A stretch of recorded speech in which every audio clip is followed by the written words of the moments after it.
आज़ादी के बाद भारत ने बड़े स्केल पर कितने युद्ध लड़े। तो कहानी शुरू होती है 1947 से।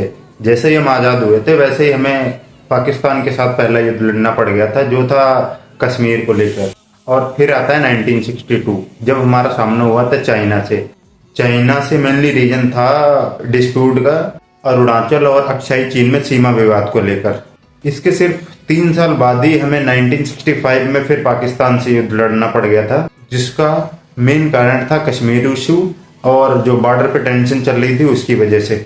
और फिर आता है 1971, जिसकी कहानी सबसे अलग थी। पाकिस्तान के साथ युद्ध लड़ा और हमें पाकिस्तान के खिलाफ एक बड़ी जीत हासिल हुई और पाकिस्तान का उसमें विभाजन हुआ था और एक नए राष्ट्र का जन्म हुआ था, जो था बांग्लादेश।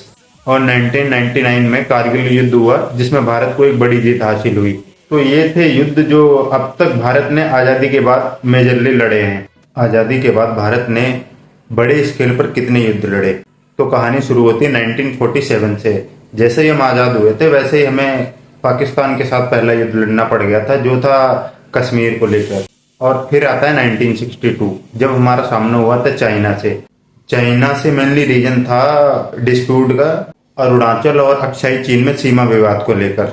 इसके सिर्फ 3 साल बाद ही हमें 1965 में फिर पाकिस्तान से युद्ध लड़ना पड़ गया था, जिसका मेन कारण था कश्मीर इशू और जो बॉर्डर पे टेंशन चल रही थी उसकी वजह से। और फिर आता है 1971, जिसकी कहानी सबसे अलग थी। पाकिस्तान के साथ युद्ध लड़ा और हमें पाकिस्तान के खिलाफ एक बड़ी जीत हासिल हुई और पाकिस्तान का उसमें विभाजन हुआ था और एक नए राष्ट्र का जन्म हुआ था, जो था बांग्लादेश।